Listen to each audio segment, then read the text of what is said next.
name is Cassie Jones. I am an artist in Philadelphia. I'm currently working out of a residency studio space at Cherry Street Pier.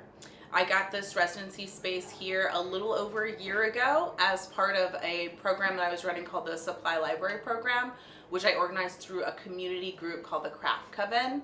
And it's essentially like, if you're familiar with free book libraries around the city, it's like that idea of free book libraries, but instead free art supplies. So we organize donation events where people will come and drop off donations, we'll collect them together, and then we'll also do events where people can come and just pick up those donations for free. We'll organize things that are large amounts and we'll give those to daycare centers and rec centers, and then the rest of the stuff we just put on carts around the city so people can take them.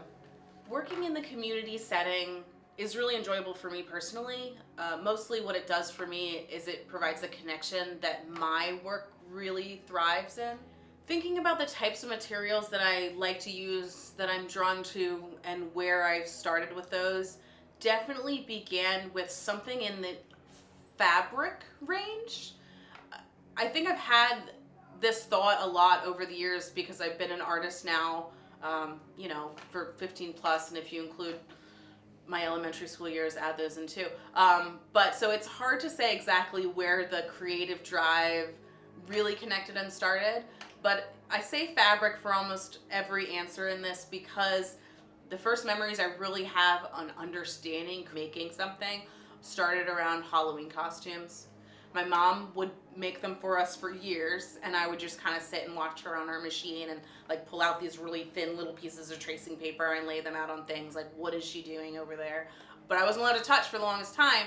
Eventually, not only was I allowed to touch, but it was required for me to make my own costume. And so then we would go and we'd pick out the pattern, like from the books at the store, and then we would get the paper pattern, we'd take it home, we'd iron it together, we'd cut it all out, then we would lay it on our fabrics. She taught me all of the things like cross grain, all of the simple things that you learn when you're first learning how to work with fabric and how to make patterns. And it was like, and this maybe doesn't relate to many people, but it was like a new math for me. Math sounds unexciting, but it's very exciting for someone who likes there to always be a solution, and a right and a wrong, a right side and a wrong side, and an up and a down, and your patterns can be, they either fit or they don't fit. And it really solved something that I was looking to solve. So then I just ran with it. I took my mom's sewing machine at some point, and I would just like take apart my clothes and try and sew them together, not having any understanding of like the difference between a zigzag stitch and a straight stitch. So that problem solving really hit for me. Following along with those patterns and teaching myself something that had a yes and a no was really helpful. I'm glad it didn't end there though, because there's so little flexibility in patterns. There's so little flexibility in fabric even. You can obviously design your own patterns and things like that, but still keeping in that little box of just fabrics and what fabrics that are even available, it was pretty restricting.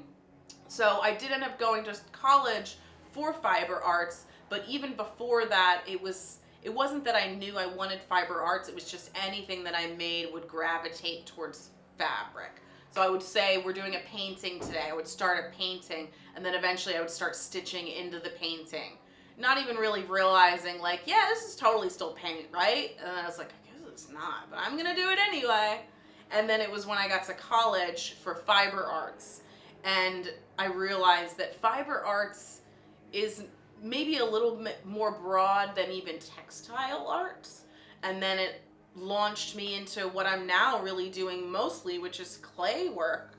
There was obviously a lot of things in between there, but this is essentially why I fully say multimedia artist, because all of the things that I do are still very interconnected in ways. They imply things to one another, they read off of one another. Right now I'm currently working on clay. I'm taking like fabric and I'm sort of inlaying it on the clay, and it impresses the fabric texture on it. I didn't even do that on purpose. It's just you use fabric as like your backing, your tablecloth, and every time I would push the clay into it and it grabbed that fabric texture, I would set that aside and be like, well, I'm definitely using that one. And then after I did that a few times, I was like, okay, I can do this on purpose. You don't have to be a multimedia artist. You don't have to be a fiber artist. You don't even have to be an artist. Just do something, and then people can label it if they want. And if you're doing something and you're doing it for a cause, you're doing it for a purpose, and it feels right to you, it'll all fall into place. And maybe it's kind of like sketches. You build a bunch of sketches that will end in a final piece, but you don't know that final piece until you get through those 35, 45 sketches, and they are just going all over the place. And I'm like, you know what? That's fine. We're on the journey. We'll just see where it takes me.